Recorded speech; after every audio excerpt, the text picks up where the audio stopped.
वही वीडियो देखो जो आए बिना ब्रेक के। अभी डाउनलोड करें तक ऐप। नमस्कार, आप देख रहे हैं आज तक। आपके साथ मैं हूं सईद अंसारी। कोरोना खतरे के बीच हमारे देश के कई राज्य इस समय एक नए संकट से गुजर रहे हैं। पाकिस्तान की तरफ से टिड्डियों ने बड़े पैमाने पर फसलों की तबाही कर दी है। राजस्थान, गुजरात, पंजाब इससे बहुत ज़्यादा प्रभावित हैं, लेकिन इन राज्यों के साथ कई और राज्यों के किसान त्रस्त हो चुके हैं। अब उन टिड्डियों का खतरा अन्य राज्यों पर भी मंडराने लगा है। मतलब ये कि खतरा अब लगातार बढ़ता जा रहा है। जब रबी की फसल खेतों की शान बढ़ा रही थी, तब कोरोना जान का दुश्मन बनकर आ धमका था और अब फसलों की ये दुश्मन तबाही मचा रही है। ये टिड्डियां आती है अनगिनत की संख्या में, उड़ती है तो एक झुंड में, जहां जाती है एक दल बनाकर। जिस जगह पर रुकती है वहां फसलें बर्बाद। 56 NP के अंदर बहुत ज्यादा टिड्डियों द्वारा नुकसान किए गए, जो पाकिस्तान की साइड से आई थी। मरबे नरमे की खेती चौपट कर दी गई है। गजब का आतंक है इन टिड्डियों का।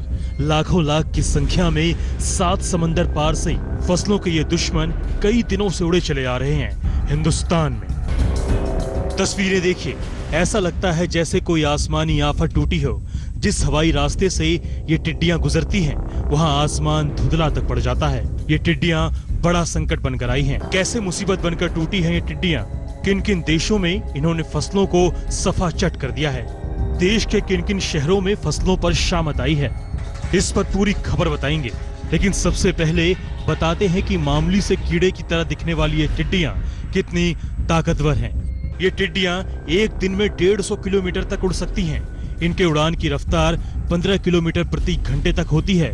हर एक टिड्डी 2 ग्राम तक फसल को खा सकती है। 1 वर्ग किलोमीटर के दायरे में करीब 4 करोड़ टिड्डियां हो सकती हैं। सबसे बड़ी बात यह कि इन टिड्डियों का बड़ा झुंड एक दिन में 35,000 लोग, 20 ऊंट या 10 हाथी के बराबर फसल चट कर सकता है। एक टिड्डी का वजन होता है वो 2 से 3 ग्राम होता है और पर डे वो 2 से 3 ग्राम खा जाती है। मतलब अपने वेट के बराबर पर डे वो खाती है। और अगर झुंड की बात करें तो एक बड़ा झुंड जो 1 किलोमीटर के क्षेत्र में है, वो आप देखो तो 10 हाथियों के बराबर या 25 ऊंटों के बराबर, या अगर उसकी कंपेयर करें तो डेली के अंदर 2,500 मनुष्यों के बराबर जो खाना खाते हैं या वजन खाते हैं, उसके बराबर का ये डिस्ट्रॉय कर देते हैं। देश के कई शहर इस संकट से गुजर रहे हैं। टिड्डियों के कहर से किसान परेशान हैं। फसलों की बर्बादी उनकी कमर तोड़ रही है। हिंदुस्तान में ये मुसीबत पाकिस्तान से होकर आई है। जानकार बताते हैं कि पड़ोसी मुल्क ने कोशिश की होती तो देश में संकट इतना नहीं गहराता। इस साल की जो टिड्डियां हैं ये अभी भी अफ्रीका से नहीं आई हुई। ये पाकिस्तान में जो रह गई थी टिड्डियां, जिसका पाकिस्तान में कंट्रोल नहीं हो पाया, ये वो टिड्डियां हैं। तो अभी जो अफ्रीका में ब्रीडिंग की वजह से जो टिड्डियां आ सकती है वो नहीं है। तो ये पाकिस्तान में कंट्रोल ऑपरेशन कम होने के कारण जो बची हुई टिड्डियां वो आ रही है। पाकिस्तान ने आखिर क्यों लापरवाही बरती? वहां सरकार ने टिड्डियों की रोकथाम के कदम क्यों नहीं उठाए? ऐसे कई सवाल उठ रहे हैं, लेकिन हिंदुस्तान ने इन पर काबू पाने की पहल तेज कर दी है। तेज रफ्तार से उड़ान भरने वाली टिड्डियों के झुंड ने लाखों करोड़ों की फसल चट कर दी है। इन पर काबू पाने के लिए केंद्र सरकार ने ब्रिटेन से 60 स्प्रे मशीनें खरीदने का फैसला किया है। ड्रोन का भी इस्तेमाल किया जा रहा है। आज तक ब्यूरो। पाकिस्तान के रास्ते टिड्डियों ने भारत में एंट्री की तो जमीन पर तबाही मचने लगी। राजस्थान में टिड्डियों के दल ने फसलों को काफी नुकसान पहुंचाया और राजस्थान के बाद टिड्डियों का ये काफिला मध्य प्रदेश और महाराष्ट्र की तरफ अब घूम गया है। हालांकि करोड़ों की संख्या में इन टिड्डियों का काम तमाम भी अब होने लगा है। फसलों को खाया और चलता बना। पाकिस्तान से आए दुश्मन से राजस्थान परेशान है। आसमान में मंडरा रहे टिड्डियों के इस दल को जरा गौर से देखिए, इसके आतंक को समझिए। अन्नदाताओं के इसी दुश्मन को मारने के लिए राजस्थान सरकार ने कमर कस ली। जो यदि हम बात करें राज्य सरकार की, तो राज्य सरकार ने किसानों के सहयोग से और किसानों के हमने करीबन 800 ट्रैक्टर जो है वो किराए पे लेकर के और इसके नियंत्रण के कार्य में लगा रहे हैं। ट्रैक्टर माउंटेड स्प्रेयर का यूज़ करते हैं। इसके अलावा जो लोकस्ट कंट्रोल ऑर्गेनाइजेशन है उनकी तरफ से 54 जो स्प्रेयर्स व्हीकल हैं वो लगाए गए हैं। टिड्डियों के खतरे का अंदाजा इसी से आप लगा सकते हैं कि राजस्थान सरकार ने युद्ध स्तर पर इसके खिलाफ ऑपरेशन चला रही है। टिड्डियों को मारने के लिए 54 से ज्यादा स्प्रे मशीनें और 150 से ज्यादा दमकल की गाड़ियों का इस्तेमाल किया जा रहा है।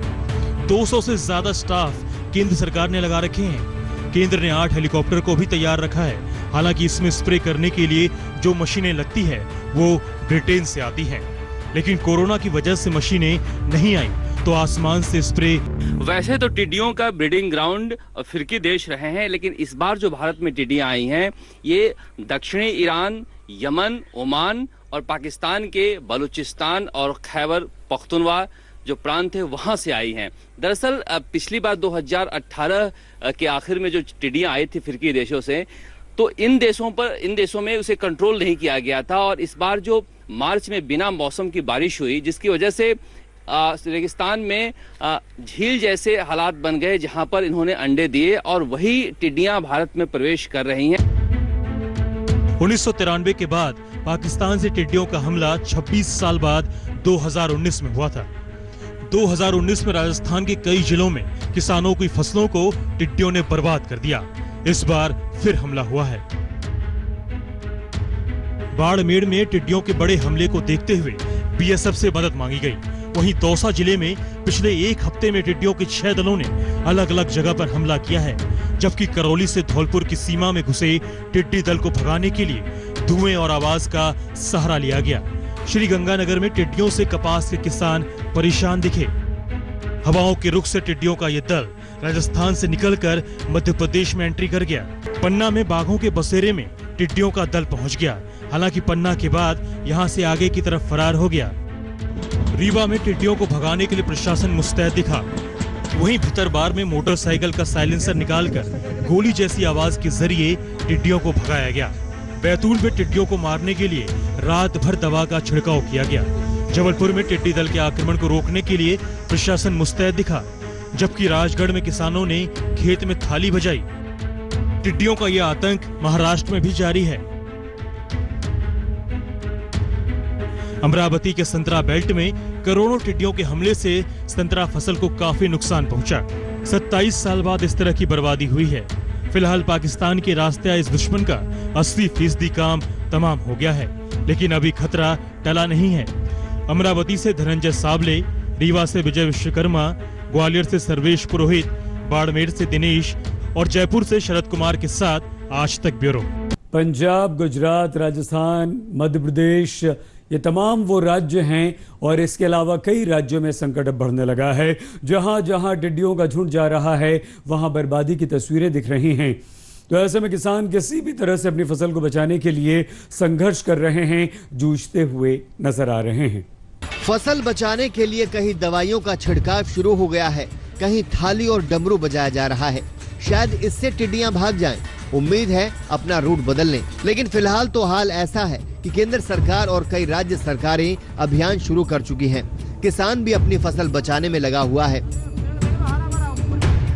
पुलिस पब्लिक की साझा कोशिश की ये तस्वीरें झांसी की हैं, जहां टिड्डियों को भगाने के लिए डीजे का सहारा लिया गया।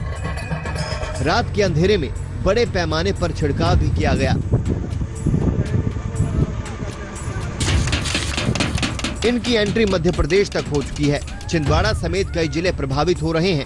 वहां किसान परेशान हैं। टिड्डियों को भगाने की हर मुमकिन कोशिश हो रही है ताकि फसल बच जाए। अब सतना की ये तस्वीरें देखिए। पेड़ भी इन टिड्डियों से अछूते नहीं हैं। प्रशासन ने इनसे निजात पाने के लिए 6 फायर ब्रिगेड गाड़ियों के जरिए कीटनाशक दवाओं का छिड़काव कराया। टिड्डियों का दल एक जगह हमला करता है, फिर आगे बढ़ जाता है। ऐसे में किसी एक जगह पर इन्हें रोक पाना बड़ी चुनौती है। जिला प्रशासन के स्तर से सभी संबंधित विभागों को पूरे जिले में जारी कर दिया गया है। कृषि विभाग, ग्राम विकास विभाग और प्रशासन पुलिस की टीमों के माध्यम से जगह जगह लोगों को परंपरागत उपायों के साथ साथ कि जैसे टोलियां बना करके टीन कनस्तर इत्यादि, थाली इत्यादि बजाकर आवाज़ करके उन्हें भगाने की व्यवस्था करने के लिए कोविड प्रोटोकॉल के तहत सोशल डिस्टेंसिंग का फॉलो करते हुए कैसे बचाव करना है। केंद्र सरकार का दावा है कि राजस्थान के 21 जिले, मध्य प्रदेश के 18 जिले, पंजाब में 1 जिला और गुजरात के 2 जिलों में इन पर काबू पा लिया गया है। अब राज्य सरकारें भी तैयारी में जुटी हैं। यूपी की योगी सरकार ने प्रभावित जिलों में टीमों का गठन किया है। पंजाब और हरियाणा में भी सरकारें मुस्तैद हो चुकी हैं। कृषि अधिकारी नजर रख रहे हैं। गुजरात में टिड्डियों की रोकथाम के लिए छिड़काव किया जा रहा है। वैसे बीते 2 दिनों से गुजरात में इन टिड्डियों की दहशत कम हुई है। तेलंगाना में 15,000 लीटर से ज्यादा कीटनाशक इस्तेमाल की योजना है। दिल्ली सरकार तो गंभीर समस्या पर इमरजेंसी बैठक भी कर चुकी है। अब उन्हीं उपायों को अमल में लाया जा रहा है। किसानों में जागरूकता बढ़ाने की मुहिम शुरू हो चुकी है। दिल्ली के दरियापुर इलाके में कृषि विभाग की टीम ने अभियान चलाया। आपका चर्चा भी हुई होगी कि ये एक ऐसा कीट है जो परिस्थिति के अनुसार अपने में परिवर्तन कर लेता है। जैसी परिस्थिति होती है उसी के अनुकूल ही अपने आप को ढाल लेता है। टिड्डियों ने बड़ी चुनौती खड़ी की है, लिहाजा बड़े स्तर की तैयारी भी की जा रही है। झांसी से अमित श्रीवास्तव, कानपुर से रंजय सिंह, सतना से योगी तारा और छिंदवाड़ा से पवन शर्मा के साथ पंकज जैन, दिल्ली आज तक। ऐसा नहीं है कि टिड्डियां हमारे देश के कई राज्यों के खेतों पर ही असर डाल रही हैं, उन्हें नुकसान पहुंचा रही हैं। दुनिया भर के 20% खेतों पर कब्जा है इन टिड्डियों का। भारत में फसलों को तबाह करने वाली टिड्डियां आखिर कहां से आती हैं, कैसे आती हैं, टिड्डियों की क्रोनोलॉजी है क्या, आइए हम आपको बताते हैं। जिन टिड्डियों की वजह से भारत में मच रही है तबाही, जो टिड्डियां किसानों के खून पसीने को कर रहे हैं चट, वो आखिर आते कहां से हैं, कहां से आकर भारत में कहर बरपाते हैं। इसके लिए हमें 5000 किलोमीटर दूर चलना होगा। दुनिया के नक्शे को देखेंगे तो टिड्डियों के रूट चार्ट का आपको अंदाजा लग जाएगा। भारत से करीब 5000 किलोमीटर दूर पूर्वी अफ्रीका है टिड्डियों के आतंक का गढ़। इथोपिया, केनिया, सोमालिया, जिबूती और युगांडा जैसे देशों में बारिश के मौसम में प्रजनन के बाद इनकी संख्या इतनी बढ़ जाती है कि टिड्डियों का ये दल ईरान, सऊदी अरब, पाकिस्तान, अफगानिस्तान की तरफ रुख करने लगता है। अगर ईरान और पाकिस्तान में ही इन टिड्डियों को खत्म कर दिया जाए तो भारत में इसकी एंट्री नहीं हो पाएगी, लेकिन पाकिस्तान की लापरवाही का खामियाजा हिंदुस्तान को भुगतना पड़ता है। We also have a channel of communication. This is at the level of locust officials with Pakistan, and this channel is normally activated in the month of June. And in view of the alarming situation of the locust problem this year, we have suggested that this mechanism be activated and coordinated control operations be undertaken. We are yet to receive a response from Pakistan. Africa, middle east और Asia के करीब 60 देशों में टिड्डियों का आतंक है। यानी जमीन के 5वें हिस्से पर इन टिड्डियों ने कोहराम मचा रखा है। दुनिया की 10% आबादी की जीविका इन टिड्डियों की वजह से बर्बाद हो जाती है। जैसा आप देख रहे हो, करीब 1 महीने से लगातार पाकिस्तान बॉर्डर से भारत के अंदर ये टिड्डियों का दल आ रहा है। इस टिड्डियों के दल के अंदर जो पाकिस्तान का जो बॉर्डर है, तो ये जो मुख्य रूप से आ रही है अफगानिस्तान और जो पाकिस्तान का बॉर्डर है, जो कबीलाई एरिया है, वहां पर डेजर्ट है। उस डेजर्ट के अंदर इसने ब्रीडिंग स्पॉट बना रखा है, तो वहां से निकल के ये स्पॉट आ रहा है। कोरोना के संक्रमण काल में टिड्डियों का आक्रमण दूसरी मुसीबत बनकर आया है। शरद कुमार, जयपुर, आज तक। नमस्कार, मैं हूं अंजना ओम कश्यप। हमें उम्मीद है ये वीडियो आपको पसंद आया होगा। लेटेस्ट खबरों के लिए यूं ही देखते रहिए आज तक, और इस वीडियो के पसंद आने पर लाइक, शेयर एंड सब्सक्राइब करना ना भूलें।